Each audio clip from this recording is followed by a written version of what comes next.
I'm 40, I'm single, and as of late, I am dating, and what I have found from posting on the internet about this is that women find this to be very relatable, and men, the bad ones, are incredibly pissed off.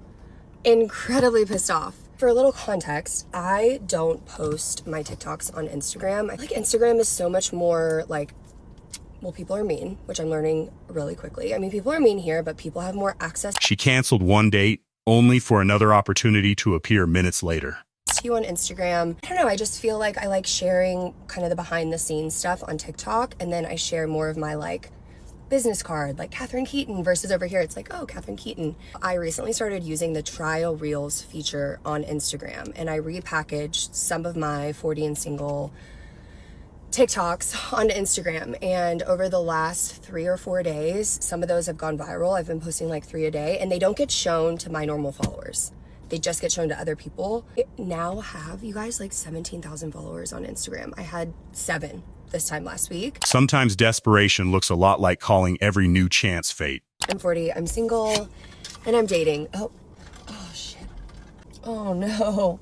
Oh no. I just left my workout at the gym. I went out last night, so I am just impressed that I made it here at all.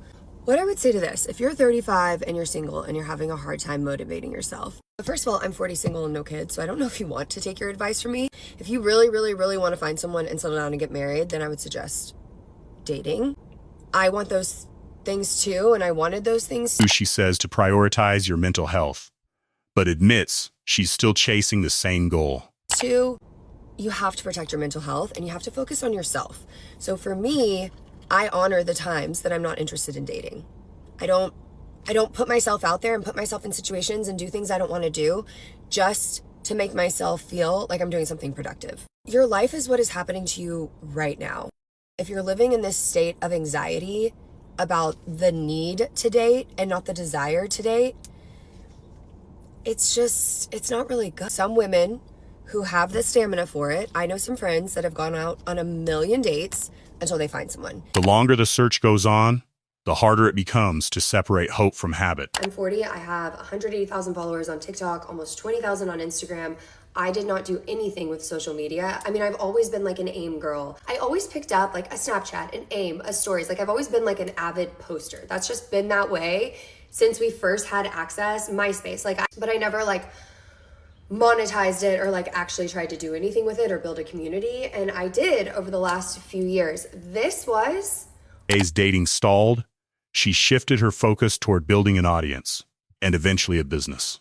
one of the most thoughtful responses. And Melita, I have thought about your response so many times. My assistant and I have even discussed it. Thank you so much. This was really like, go check out what she said and anyone could take from that. I am thinking about doing something and I am curious on y'all's opinion.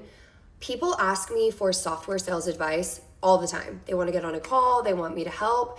And I'm wondering if I should open up an option where you can get on a call to talk about your skincare. When one chapter doesn't work out, many people try to turn the next one into a purpose. I am 40, I'm single, and I canceled a date tonight, but right after I canceled it, like seriously, as I was on my way to go get a spray tan, which is proof that I did not know this was happening, my friend called to tell me that her husband met a guy. Even after canceling a date, she couldn't resist saying yes to another chance at finding someone. At work that they want to introduce me to, and he's really cute. I'm gonna head and meet them and say hello. I did still get the spray tan, which I haven't had a chance to wash off. So if you're a spray tan girl, you know what that means. Like I'm dousing myself in lotion and stuff. This is actually the Anastasia Shimmer Body Oil. I usually use the Dibs, but I can't find it. For many long-term singles, hope isn't gone. It just keeps finding a new reason to stay alive. I'm 40, I'm single, and I'm dating. I'm having a bit of a date-a-thon weekend. So we're here for some updates. I just left, or I'm sitting in the parking lot at the gym. I made it to my 8:30 gym workout, which after last night is actually quite impressive. And I may or may not be going on a walk this morning with the guy that my friends introduced me to or set me up with last night. We had a night. I went and met them and we like bopped around at a few places here in Austin. A single introduction quickly turned into another hopeful beginning. And at like 1, I'm like, I have to go. I have an 8:30 a.m. workout and like I have to go. He was like, you know what, I'll walk you out and I'll go home too. So he walked me out, got my number, started texting me right away and asked if I would want to go on a walk this morning. We both love to walk the trail. I don't know, your girl needs like a coffee and some water and like maybe to sit down for a minute. I'm not really like, after a couple cocktails, it's hard for me to be as active as I was this morning, but at least my hair still looks good from last night. Like,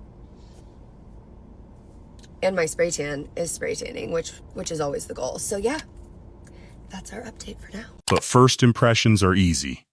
The real test always comes after the excitement fades. But this kind of thinking is what is going to keep you stuck as a woman. I am 40 and single, and I just had embryos created with an anonymous sperm donor to give myself options, because I think that the biggest and best gift that you can give to yourself in your life is options that have nothing to do with your incredible future husband. Isn't that really contradictory to call someone a wonderful future husband and then also say that they would be turned off that I created embryos when I was 40 and single with an anonymous sperm donor? Unable to rely on finding a partner in time, she decided to create another path on her own. How incredible of a husband could they be for me planning my own future, doing it my own way, not taking money from anyone else, and planning that for myself? Like, how, that's not someone that I would end up wanting to date. Someone that would be turned off by me making decisions for me before I'd ever even met them. Number one. Okay, I don't agree with that. But number two, if you're a woman and you are spending your life waiting for your incredible future husband to do the things that you want to do, that's not a good plan. That's not a good plan. The biggest gift that you can give yourself, in my opinion, as a single 40-year-old with no kids who's leading a really wonderful life. It's a choice that sparks a bigger question: independence or a response to modern dating's reality? Well, it's always both, right? Humans are wildly malleable.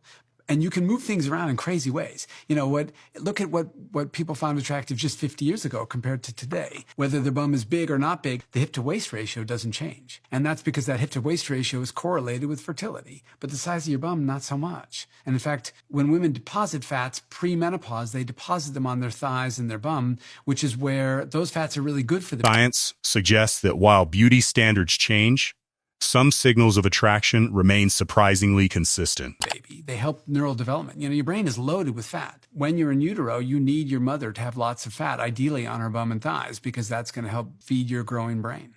So there's like a perfect hip to weight ratio. Yeah. And it rarely changes. So there's analyses of like every Playboy bunny from 1950 to whenever, I don't know if Playboy even exists anymore. And they always had the exact same ratio, even though the actual weight of the model would have changed dramatically. They went from pretty heavy in Marilyn Monroe's day to really, really skinny for a while, and then back to heavier again. And that raises an uncomfortable question about how much of attraction we can actually control. What do you think? Is this modern dating or the consequence of modern choices? Let me know in the comments. And if you enjoyed this breakdown, don't forget to like, subscribe, and I'll see you in the next one.